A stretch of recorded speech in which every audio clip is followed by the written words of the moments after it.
Welcome to the Knowledge Entrepreneurs Show, where we celebrate the innovators driving change in the education industry.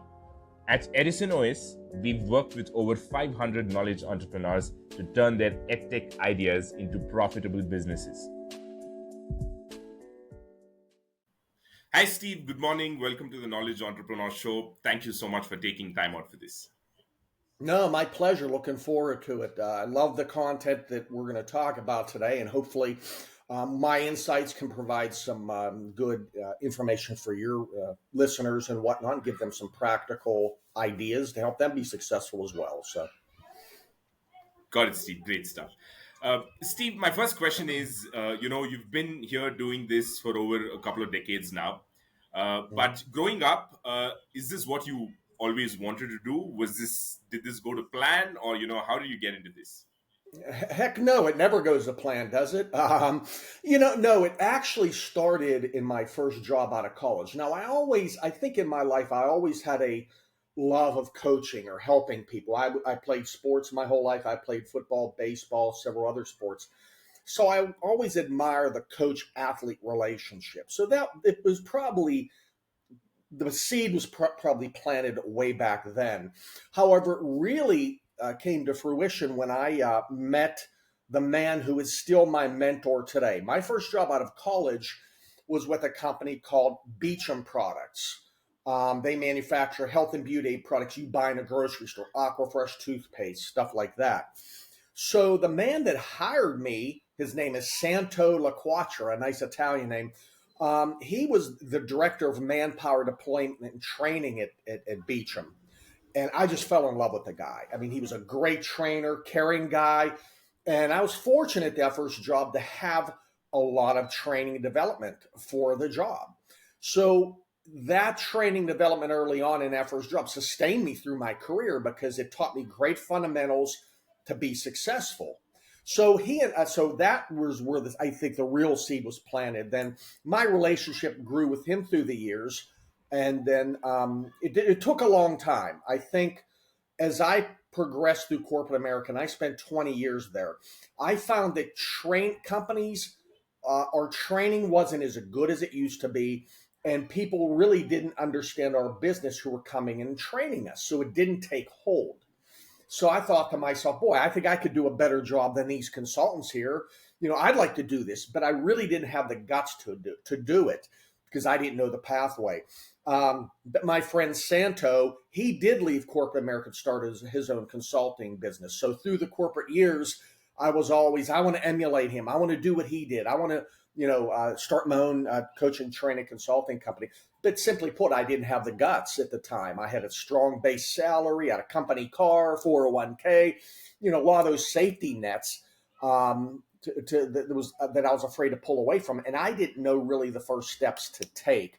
So long story short, the seed was most likely first planted my first job out of college, and it really grew from there and into what is really a passion. I think today that I don't work anymore. I'm lucky. I'm aligned with what I should be doing here on earth. Hence, I don't feel like I'm working anymore, which is a good thing. When people when they love their job so much it doesn't feel like work, that's a good place to be. So.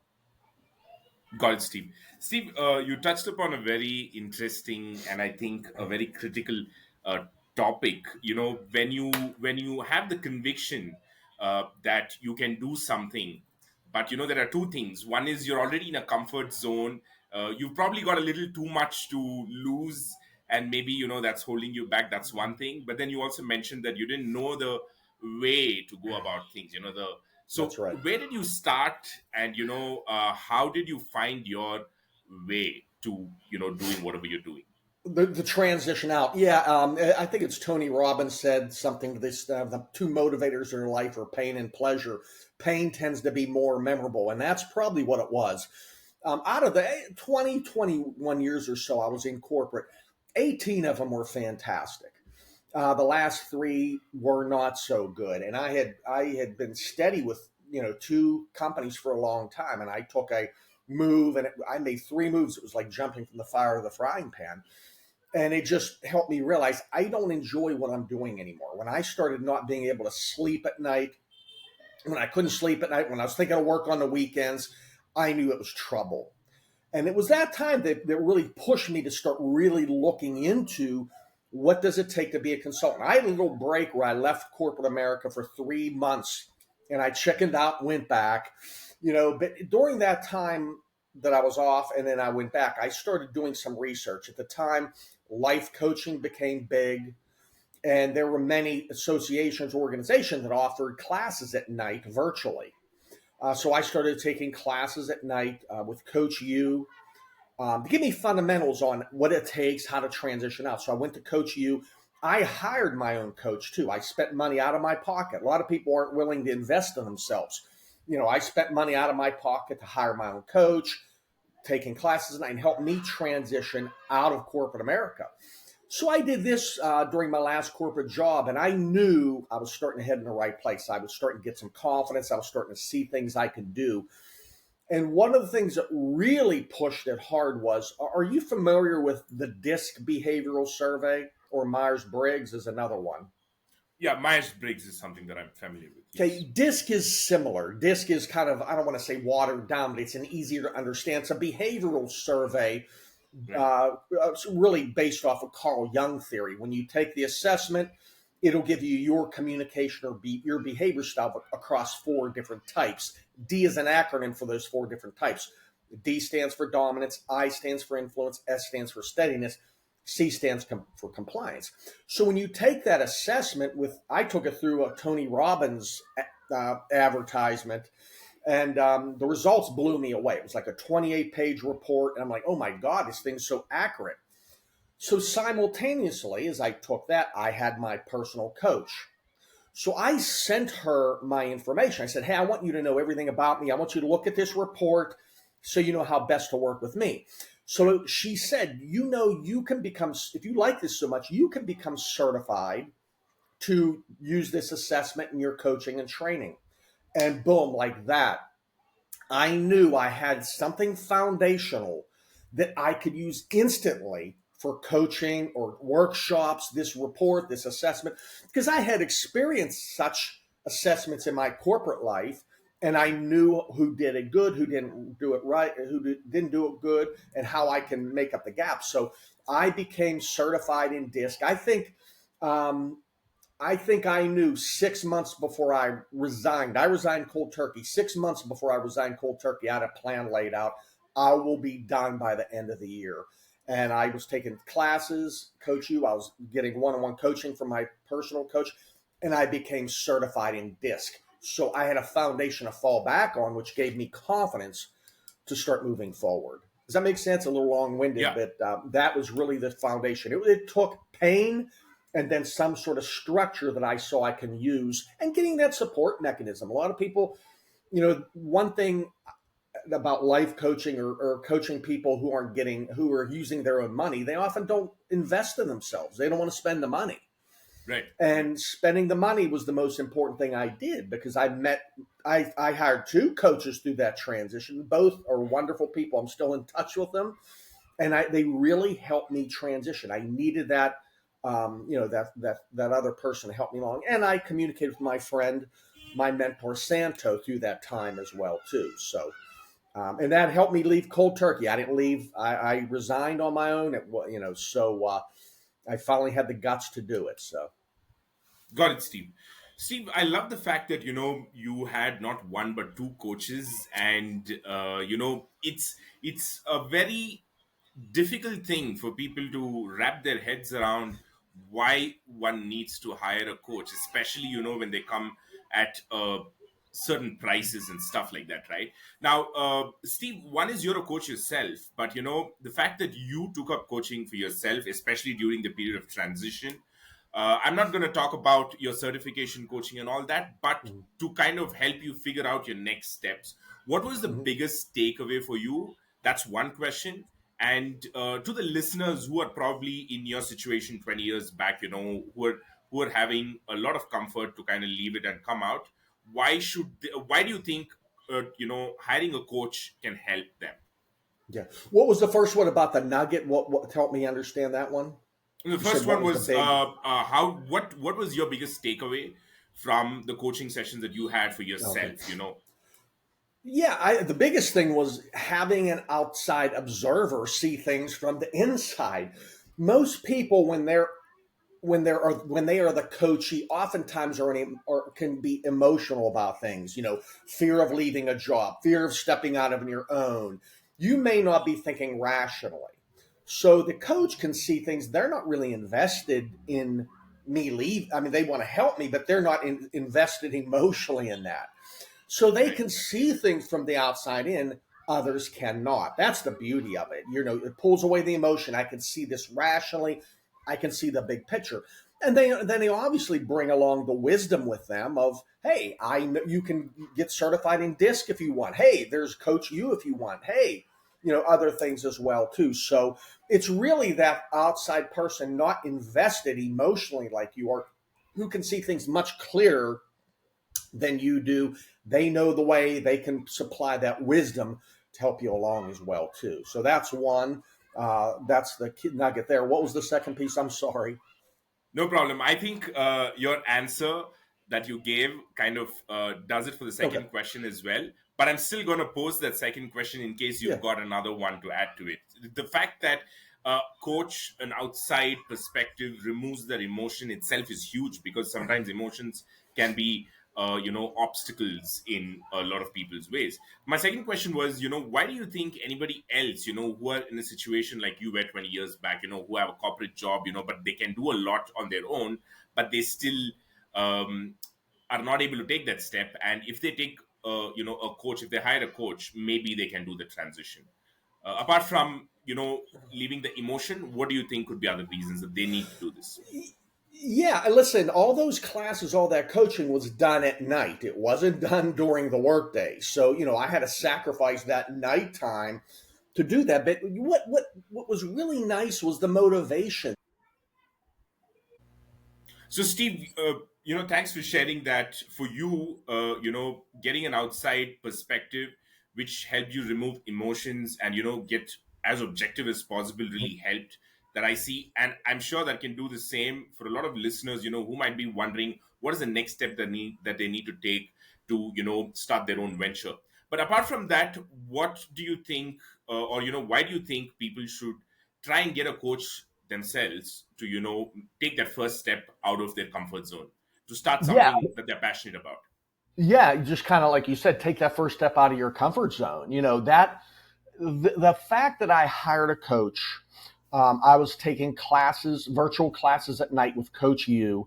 I was becoming certified in the DISC behavioral assessment. All three different groups I was dealing with.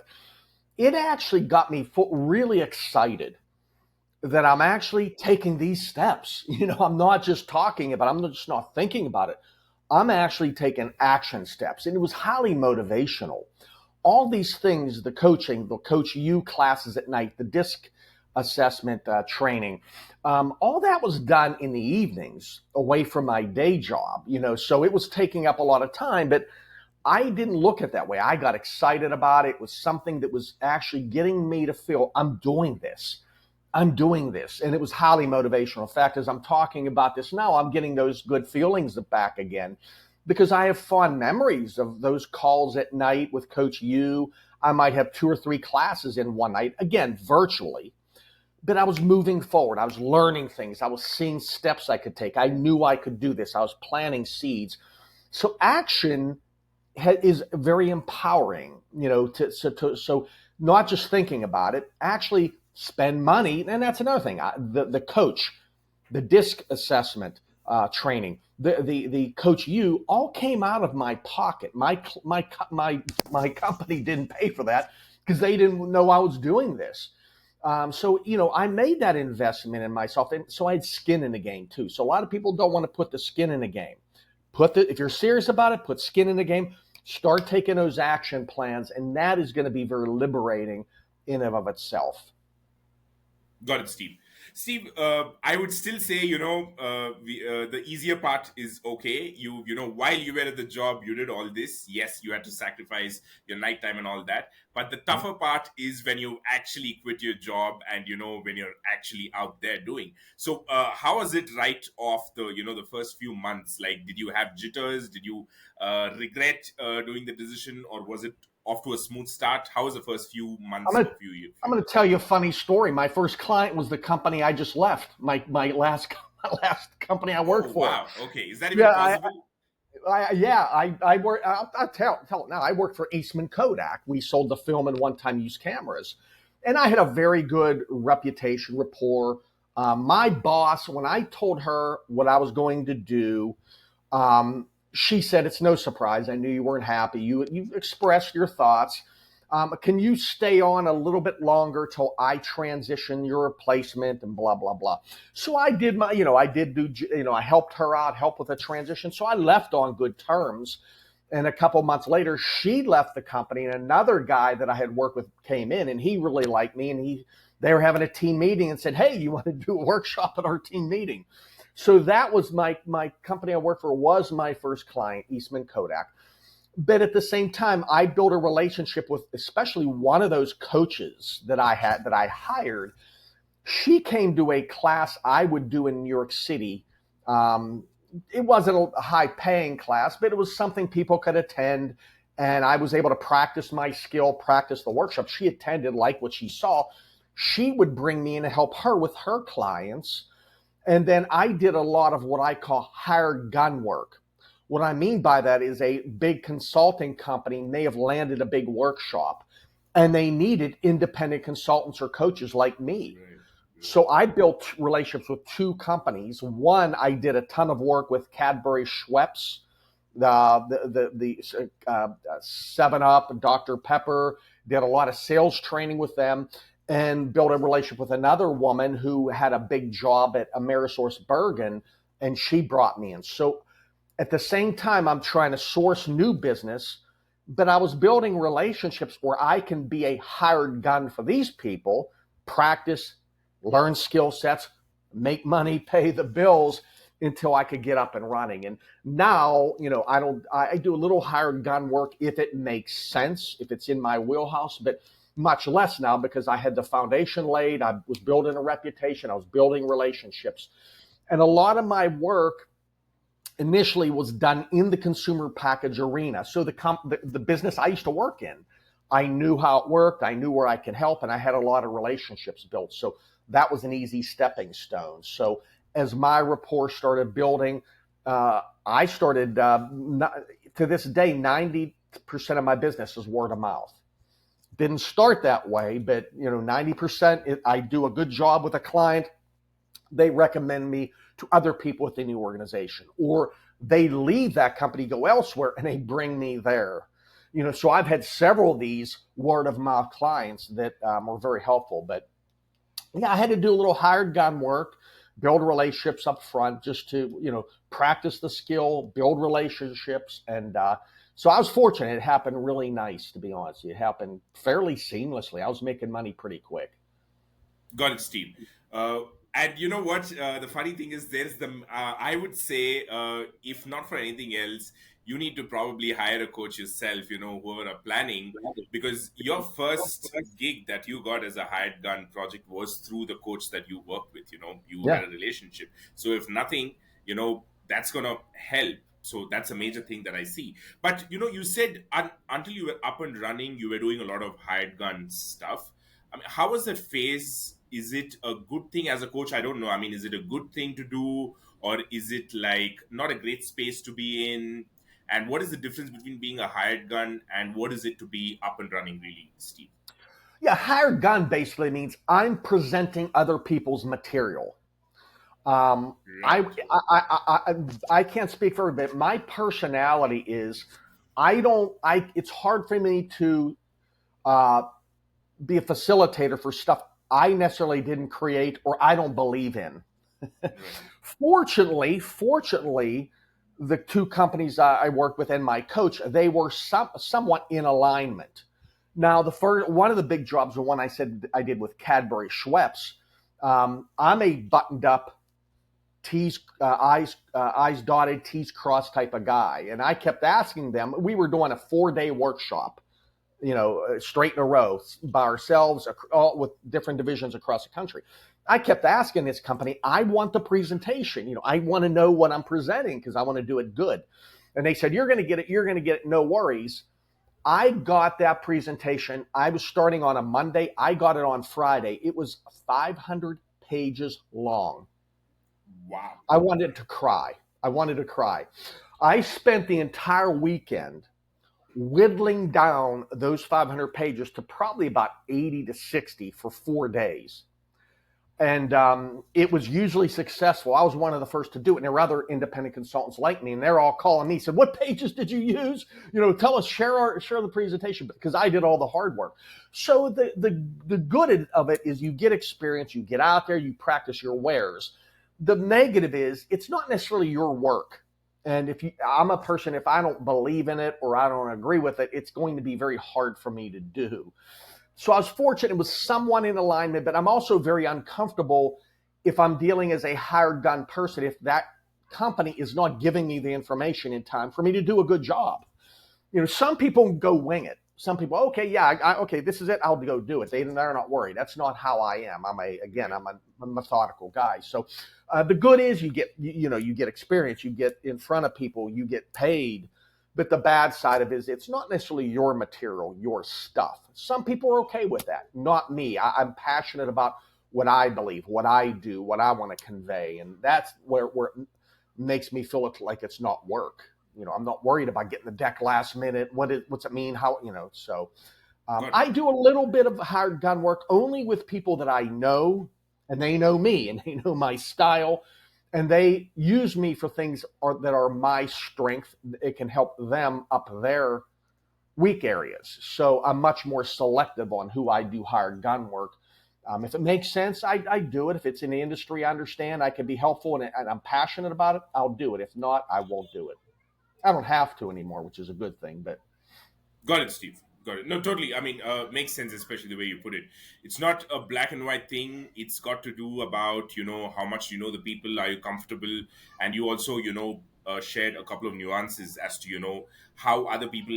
Some people may just choose to just go and just do whatever has to be done as a formality. But you weren't really that kind of a person. You thought probably you're still even though you were representing somebody else, you were still out there. So it's an opportunity for you to make your mark. Which brings that's right. me to this question: have you gotten a chance so far? When you did work as a hired gun, have you gotten back to the same company as an independent person on your own? Did you represent your own company at some point? Did you manage to do that? Not with a hired gun. Yes, I have. More recently. Okay, So, like I said, now I will only do like there's a woman I do a lot of work in consumer packaged goods. Her strength is one area, but my strength's another, and they blend very well together. right. So the area that's my strength, some of her clients have wanted me to come in and do some things with them on the area that's my strength. And she knows this. It's her client. She knows this. So I share with her, hey, they want to do this workshop. I just want to let you know. And I'm willing to offer a finder's fee to some extent. It's her client, but they want to use me for what's my expertise. So yeah, I have been able to do that. And she's not asked me for hired gun. She just looks at it, hey, that's a good sign for us, that they like this part of the workshop that you specialize in and they want to do it more. So yeah, I've done a lot from that angle. Again, on stuff that is my part in that, what I bring to strength. Just to top line it real quick, her expertise is data analytics, how to take information and whittle it down into actionable insights. Mine is from the selling perspective. How do you take these actionable insights and use them in a sales call with a customer? So we work very well together. We complement each other. Let's put it that way. Got it, Steve. Steve, the reason I asked, if you managed to kind of, independently represent yourself with those companies that you were working as a hired gun, is because for people listening, I mean, is it a good idea to kind of, have a foot in the door opportunity via somebody else while you represent another company and then try and talk to people internally to see if there's an opportunity for you to kind of get a project yourself? if you're working for someone as that hired gun, I would run it by them first because they may Right. look at you're undermining them. Right. Remember there is a budget for training and development in every company. That company the company that's hiring you wants as much of that budget as possible. So you infringing on that, they may not like that. What I do is look for areas where my expertise isn't the same as the people I'm working for, as the hired gun. If I have a little bit different niche that they don't offer, then I can say, hey, they're asking, they would like me to do this. Are you okay with it? Or they're looking for this. Can I reach out to them? So you want to check off on them. It's a trust factor more than anything.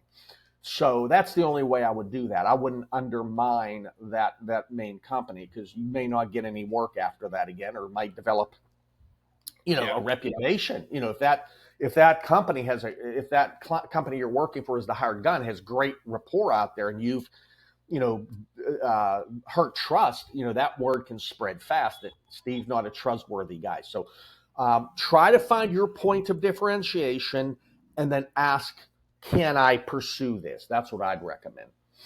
Got it, Steve.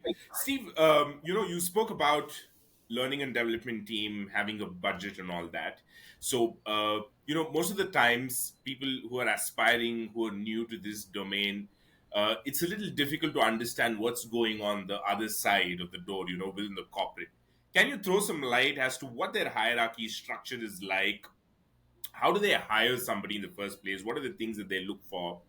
And how does that go? How to get more information from the corporate point of view. Yeah, every company's different. Like every customer's different. So the key decision maker is going to vary. I've had most luck with head of training development, or a vice president of sales, or region managers, things of that nature. That's where I've had the most luck. But every client's different, and it's about what I call account penetration. Finding who is the key decision maker, who's in charge of this budget. Who do I need to reach out to? And is it okay for me to reach above the person I may be engaging with? Hypothetically, let's say you like what I do and we're talking, but there's someone above you that's the real key decision maker that I would like them to know what I'm doing too. I don't want to go around you without necessarily asking, right? Right. If you can make a decision, or if you're not the decision maker, I'd ask you, can we go together and meet this person, or can I go on my own? Because oftentimes you'll find that the person you're engaging with isn't the true key decision maker. So it's imperative you really find out who that is. And every client's different. Some companies, the sales leaders are empowered. Other companies, human resources are empowered. So it's really incumbent upon you to find out who those people are, build those relationships around everybody. And always, key important thing is always continue building relationships. Your contacts are going to move on. They're going to go to other companies. They're going to get promoted. They're going to get fired, whatever. Or someone is going to come above them. I would say don't assume because you're having success in a company, if someone else new comes in, that they know exactly what you're doing and how successful your programs are. You have to re-educate them. I made the mistake of that assumption one time where I was doing work with this particular client for 8 years, well thought of, great programs. But the key decision maker was new, and he really didn't understand what we were doing. And he was looking for other options. Oh, we need to do something different, or we could do this on our own, which he really didn't understand what fully I was doing. So that was my error in not a new guy's in, build a rapport, share what you're doing. So that networking, building relationships is ongoing.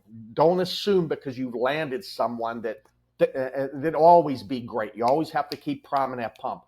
And don't assume because someone's told you no a lot of times, or not yet, that it's going to be dead. Just keep in front of people, keep plugging.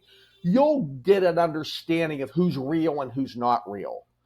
My largest client, I worked for about a year and a half, and I was ready to quit. I'm like, I'm done with these guys. And I was like, one more time.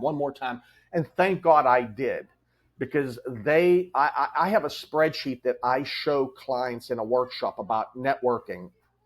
and account penetration that shows it's like an org chart of all the business I got from this one client because of word of mouth that I almost gave up on.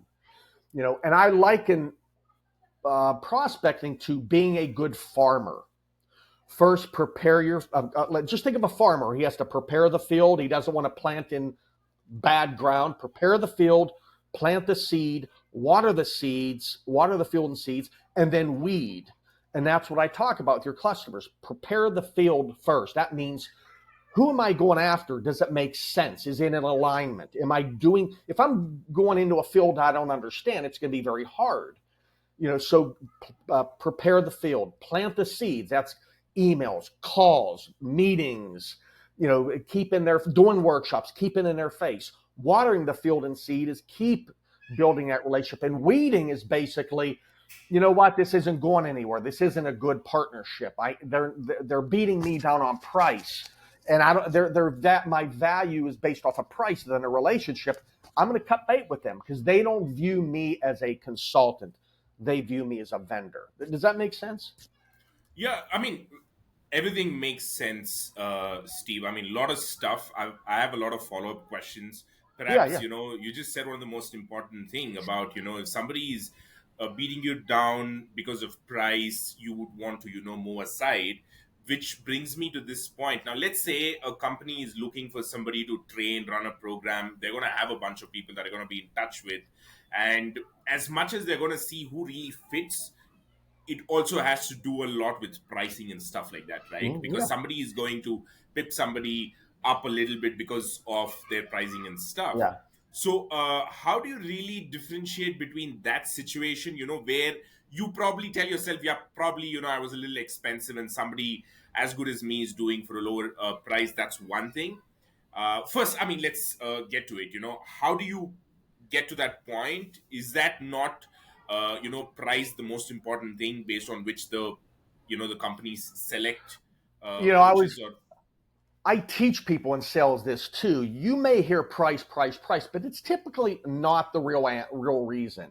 That's an easy reason to say it's, oh, you're too pricey. That if you reach higher and understand greater needs of a client, you find out that price is important, but it's not necessarily the main issue. So you've got to, what I pride myself on is customization. Each client's different. So what I try to do is go in with interviews, or I actually work in a field with if it's a sales team, I'll actually ask the potential client, can I go work with your salespeople? I want to see what they do because it allows me to understand their business, their issues, and build something customized relevant to their need. It still may be a four-step selling process that I'm teaching, maybe in pharmaceuticals versus consumer packaged goods versus a franchise.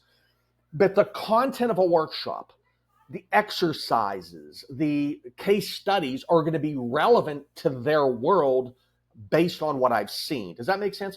Then Yeah, that's where learning stick. I'm not only learning a skill that's important, but Steve teaching me why this is important in my world. So that's the first thing I want to do is sell my customization capability. And when they see that, price becomes less of an issue. Does that make sense? yeah, totally. Because they're seeing that, hey, Steve understands what we're going on here. And in addition, when I can interview stakeholders, have discussions, have meetings, work in the field, I typically see things they do not. And I bring it to the table and I bring it in the workshop or coaching engagement of what they need. So I really try to show my point of differentiation with the customization aspect of it. So that's a key value for me. Another, to be frank, a key important thing for me is I always tell people I'm a single operator. My company's Steve Gavatorta Group. What I mean group is I have a bunch of other independent consultants like me that we help each other scale. Like I said, being a Right, hired right. gun. So if I need some bodies for a workshop or a coaching gig, I'll bring them in or they'll bring me in, vice versa. So what I tell a client is you're not paying for my brick and mortar, you're not paying for my staff, you're paying for my expertise. And that's really what I sell. And that's what's enabled me to get a point of differentiation. And then be frank, the results speak for themselves. I give good workshops that people can, or coaching engagements that people can use the skills immediately. And again, it's relevant to their world. I can teach a 4-step process, a sales process to anybody, but it's connecting the dots between the skills of this process and how it's relevant to my world. And that's where I really hook it up and connect the dots, because pharmaceutical is different than franchise. Franchise is different than construction. Construction is different than consumer packaged goods. There's fundamental similarities in a process, but how the skills and how they're used is different with each client. And that's what I really like about my job is I learn the unique aspects of different businesses, different industries, different companies, and how to twist what I do to make it relevant to them. That's the fun part of my business. I say I'm a puzzle solver or whatnot. So that's the fun part of the job. Great stuff, Steve. Steve, you spoke about, your customization capabilities, and kind of, that's where you stand out. And you said if needed, you work with their sales teams before you even take on the workshop. Now, that's even before they finalize you as the person who's going to do the program or the coaching. Is that your prep before the closing? It depends. It's typically when I'm pretty close into the Right. gig. I will offer up hypothetical, and this has happened a couple times. So hypothetical, let's say I'm working with a client. I want to work with they don't know if they're going to hire me, but I want to work with your sales force. I may ask them, don't pay me for the day, but pay for my travel and living. No harm, no Right. foul. You pay for my travel and living. I'm going to give you honest assessment of what I'm seeing. You'd lose nothing. So this big client I mentioned, I'll say them, are Stanley Black and Decker. They do, tools, storage, fastening in the construction world. Um, the first job they did with me, I was finally making connections after a year and a half. I'm like, okay, we're getting moving. And my connection wanted to watch me do a workshop with another client, which Right. is uncomfortable for them. They don't want really to, another client doesn't want someone outside Yeah. bringing them. So what I offered to him was, I said, I'll tell you what I'll do. You get the butts in the seats. I'll do a half day free, but you pay for expenses. Right. So you get the people in the room, the key decision makers that are going to make a decision. You just pay my tab there, and I'll do something for free. Again, no harm, no foul. You're going to learn a little bit, and it gives me an opportunity to show what I can do. It's like in the consulting world, you get a free sample of something. You get a free sample of toothpaste to try. A marketing company wants to give you a free sample, so you use it and you're hooked. Right. That's what I look for in that dynamic. I don't want to go do things for free, but if I know if I get in front of these people, I'm going to sell them. Just pay for my travel and living. I'm game with that. I'm good with that. So Got it. if I'm working in a field, pay for my travel and living, because I know if I'm doing a workshop, I know I'm gonna sell people. They're gonna see what I do. They're gonna like it, and it's gonna happen. Or if I go out in the field and I'm giving these insights, they're gonna find valuable. The odds are they're gonna bring me in to do the job. So I wouldn't do that stuff totally free. Pay for my travel. Pay for that day, whatever that is. So to get my foot in the door, I'm willing to do things like that. Now I Got wouldn't it. do it for free. Moving on, it's just if Yeah. I'm confident enough to know, if you see me, I think there's a good chance you're going to hire me. Got it, Steve. Steve, I'm just gonna go back a little bit. When you were talking about building rapport, sending emails, keeping in touch, building relationships. Yes, everybody talk about it. Can you tell? Can you share with us what's your style? It's easier on the high level to kind of listen to people say that, yeah, you send emails and all that, but when you really get to it, there's a lot of doubt. What to do? Should I send this? So, what's your style? How formal or informal you keep? Yeah, I try to keep in front of people, any client, whether I'm just trying to land them or their current client, at least once a month. Keep in front of them. And one of the most important things I talk about is being unselfishly relevant. What I mean by that is don't call your clients every month, say, hey, do you have any business for me? Or here's what I do. You want to meet? Send them information about their industry, about their business that they might find interesting or valuable. Share an article, share something every month. Hey, did you hear your industry's up 5, or your industry's going through X, Y, and Z? I'm sure you know, but I thought you'd want to know. So what you're doing, you're showing value without necessarily asking for business. Does that make sense? And then I'm in their face once a month. It's Steve's back again. But it's not like, oh, Steve's back, he's calling me again. Oh, shoot, Steve sent a tidbit.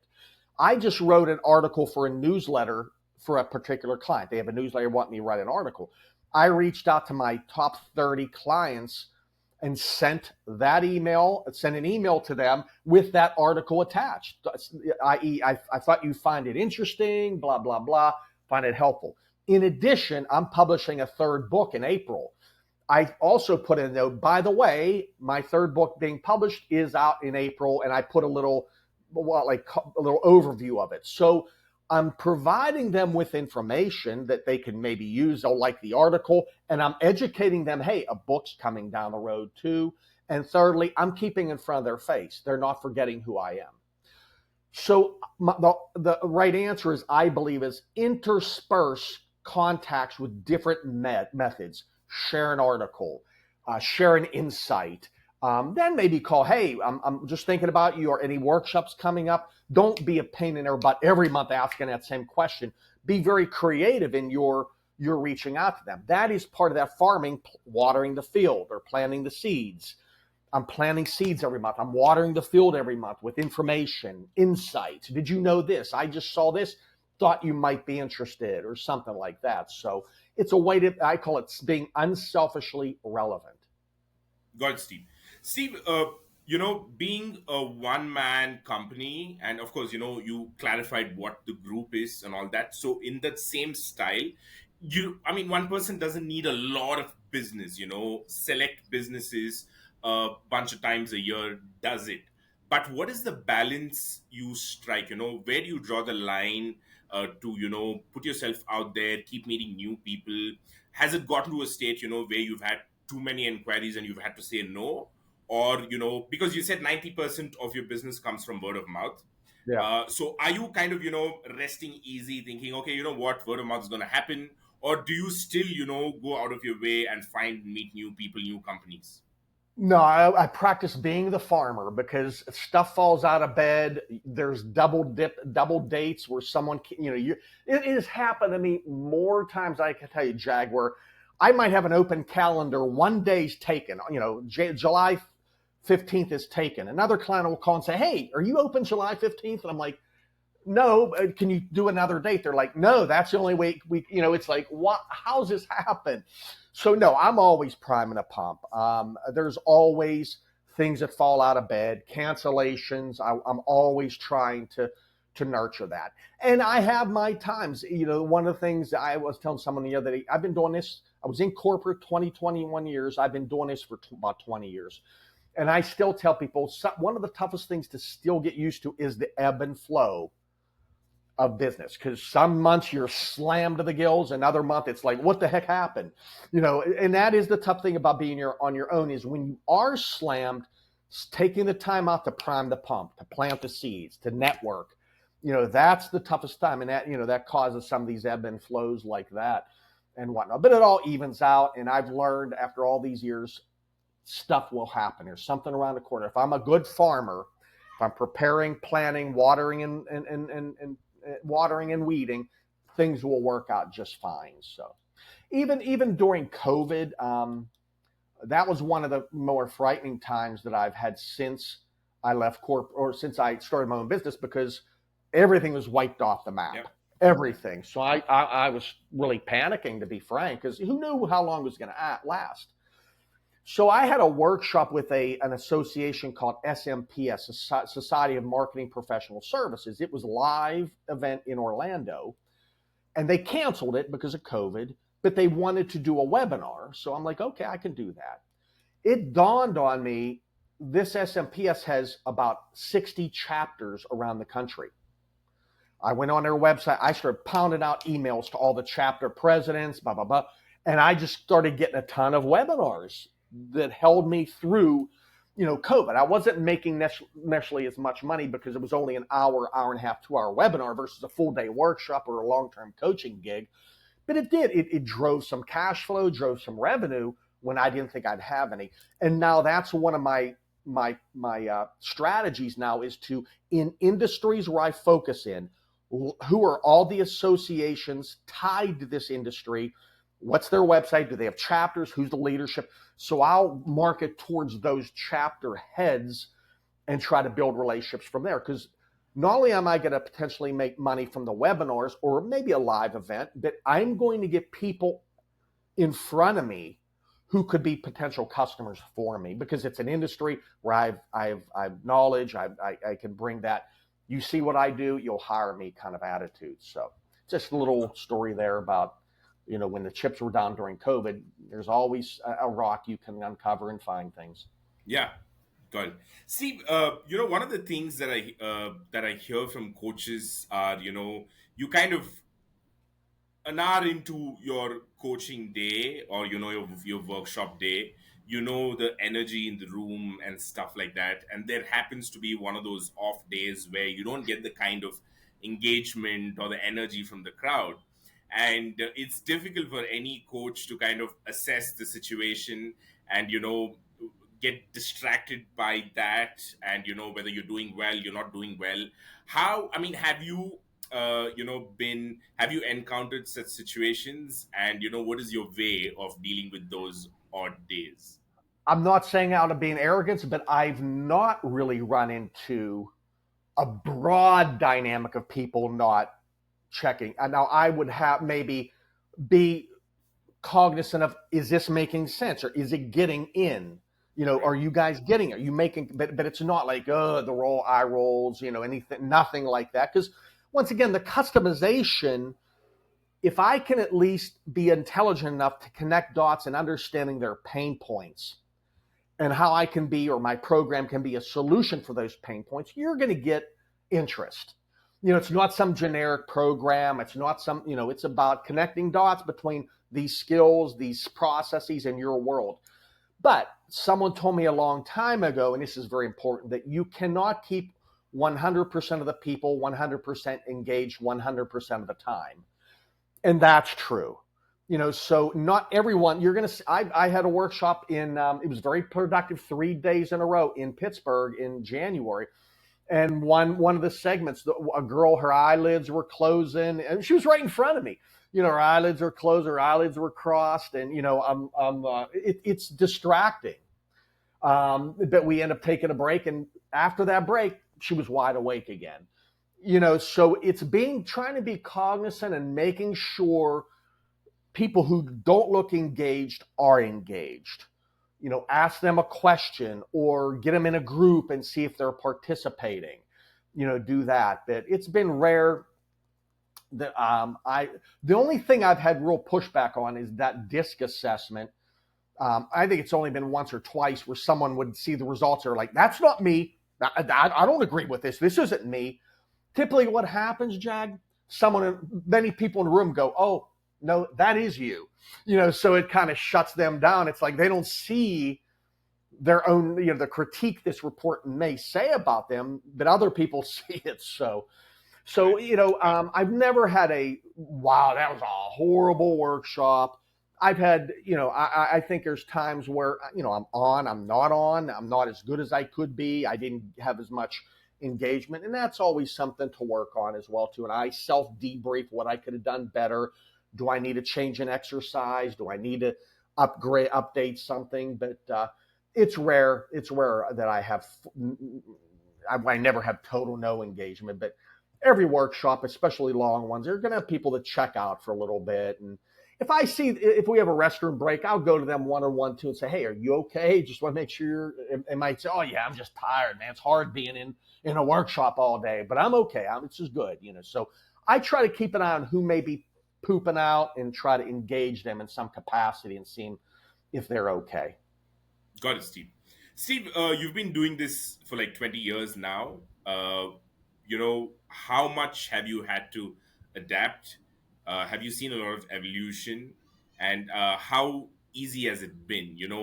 Yes, the concepts remain the same, the fundamentals are the same, but how much have you had to kind of learn, adapt, and stay on top of your game? I don't know if things have pressed me. Well, not directly. I think I've kind of adapt naturally because of what has evolved through time. I used to have a sticky pad on my lamp here that's it was faded and I couldn't read anymore, so I sent it threw it away. But I put it on my light right when I started, right when I left Kodak and I started my job. It said, "Just enjoy the process." Right. So what my business was at that time versus what it is now is very different. Um, Something that I'm more pushing towards now. I think simply because I say in my tagline of my business, we're in a fast paced, high tech, ever evolving world. Change is hitting us faster than ever. Adversity striking us deeper. The need to make decisions is getting tighter and tighter. This is the new way of the world. So a lot of my work now is around staying rational thinking in the face of obstacles, overcoming adversity, facing adversity, succeeding in chaos. So I think the times of being very, things are moving a lot quicker. I've adapted into supplying programs that help people succeed in chaos or have fundamentals to fall on, with change, things of that nature. So it's evolved more that way in a good way because I think what I'm doing a lot now on wise decision making. People are like, "What's a decision making workshop?" Well, in this crazy world when we need to make fast decisions, are we making the right ones? Are we thinking rationally? Do we know what to access to make a good decision? So that's, I guess, the I don't want to say the economy. I guess the times, the evolution of technology in our fast-paced world has moved me more than anything.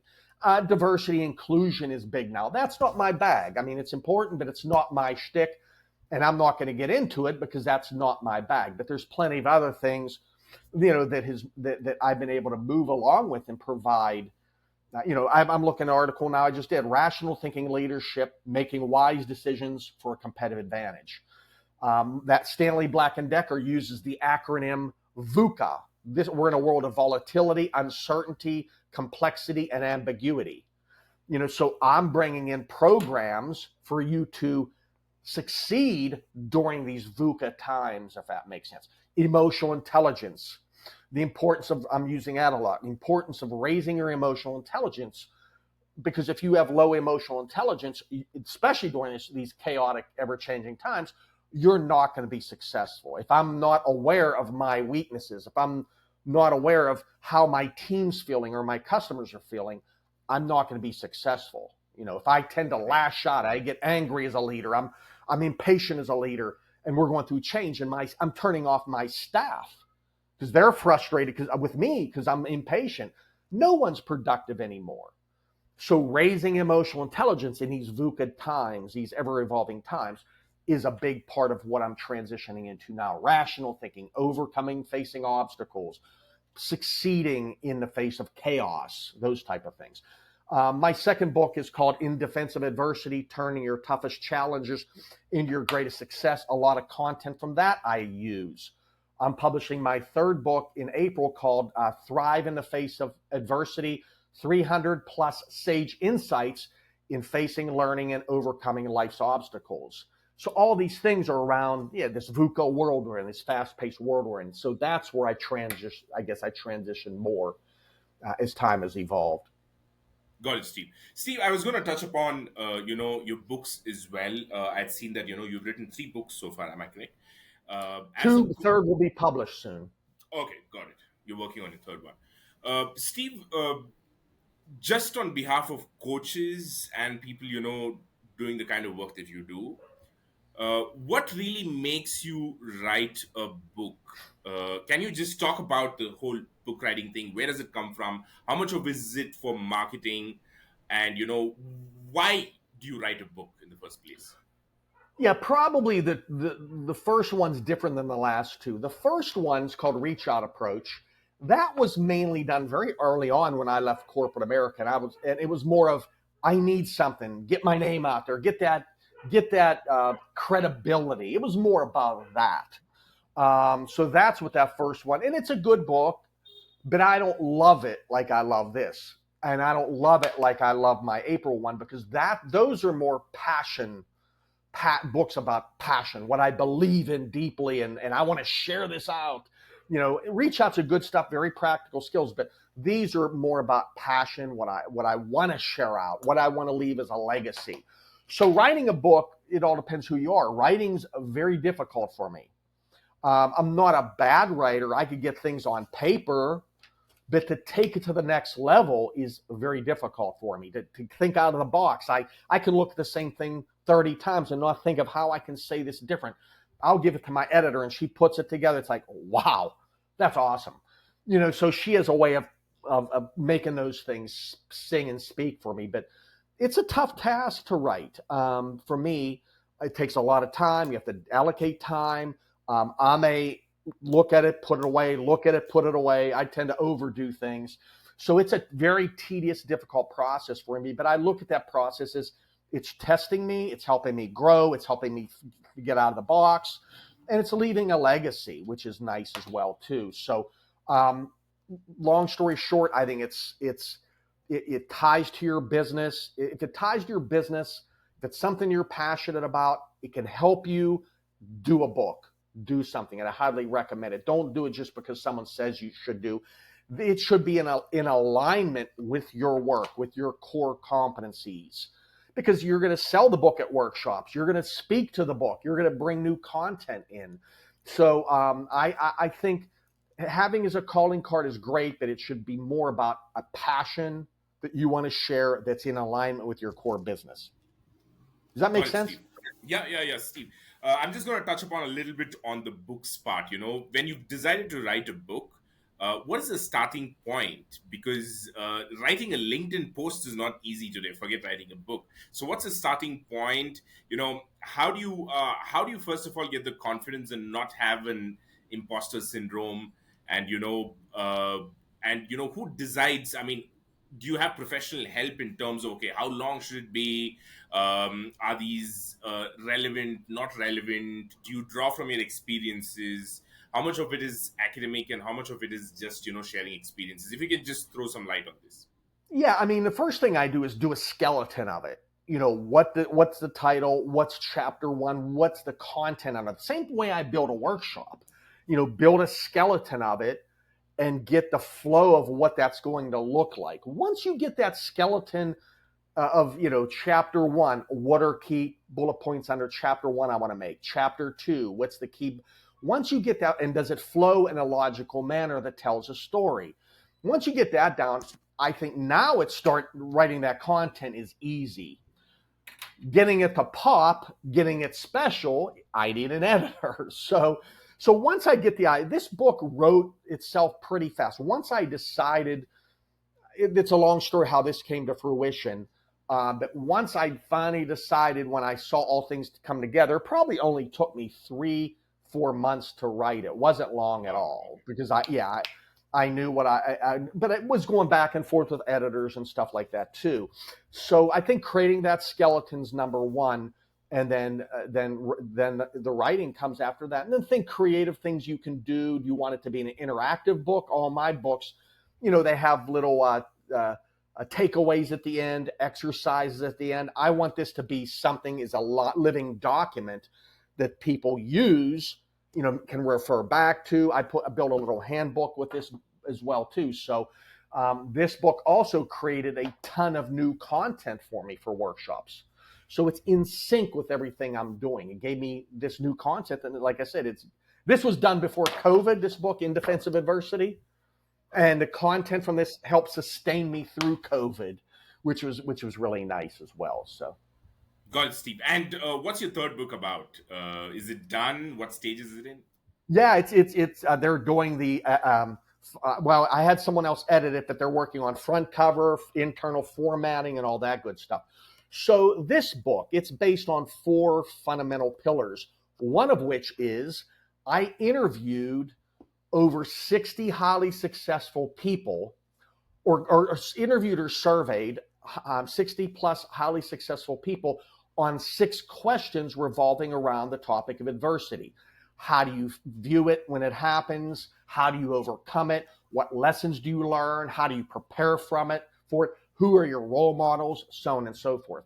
The people I interviewed went anywhere from businessmen and women, entrepreneurs, physicians, professional and amateur athletes. I have two UFC fighters who I interviewed. So it really runs the gamut of a broad array of yoga instructors, actors. So it really runs the gamut. But the information they gave me wrote, these people put their heart and soul into it. I have a PDF file this thick of their responses. Unbelievable. So what I did, I wanted to honor their hard work. So I took one input from these 60 people and I peppered it through this book. However, the remaining input and information went unpublished. So what this new book is, it's about taking all that stuff that they provided me on those 6 questions, and that is the basis of the book. So this one was a lot easier to write. It was almost all written. So I wrote an intro chapter. Then chapter 1 through 6 is dedicated to each of those 6 questions. Chapter 1 is this question, chapter 2. So within each chapter also, I do an intro, 3 to 4 chapters on that particular question. Then then I have all their input of those people in there. Then I have key takeaways from this section. And then, like I said, action steps. Next chapters, the next question, same dynamic. And then I wrote the last chapter as an ending piece too. So it's basically taking all this great input these people in, and that was the crux of the book. So essentially it was 70% written. I did very minor editing to what they wrote. I wanted to keep it as pristine and honest as possible to honor them what they wrote. Now, if there were grammatical errors or a sentence, we made changes there, but I put in the book, I wanted these to be as closely, we don't be a nitpicker on every editing. There could be different ways we'd say things, but I want it to be the way they stated it. So I'm really excited about this because I sat on this gold mine of information for years, and I'm like, why not publish it? So that's what this third book's about. And I'm really excited about this one. And I'll keep you posted when, should be April sometime. Like I said, they're doing cover work. They're doing the cover art, back cover art now, right. Spine and internal formatting and all that good stuff now. So editing's all done. Got it, Steve. Steve, probably my final topic to touch upon. You said even when you started off, you did virtual classes and stuff like that when you received coaching. In your job, in your work, how much of it is it virtual, how much of it is it person, especially during and after the pandemic? Has things changed, or you're back to doing in-person workshops now completely? Yeah, I think one thing good. See, I'm much more of an in-person guy. I like that human interaction. I like to be to call on. You might not understand. My Italian comes out. I sweat when I love what I do. So I'm working flip charts. I have fun workshops. It's very interactive. So I prefer that.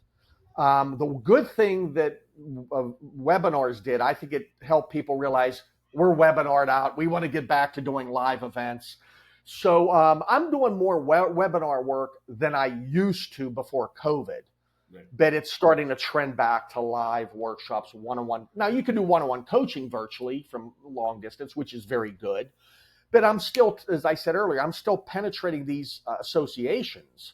I have one I'm talking to now. They're chapters in Anchorage, Alaska. They're not going to fly me up there for an hour and a half, but we're going to do it virtually. So if it makes sense to do it virtually, I'll do it. If they're going to, I won't do things gratis virtually because there's no need to now, but it's pushing more towards live, but there's much more virtual than I'm doing now than ever. And like I said, the coaching is very good supplemented virtually as well, too, when you can't make it live. Got it, Steve.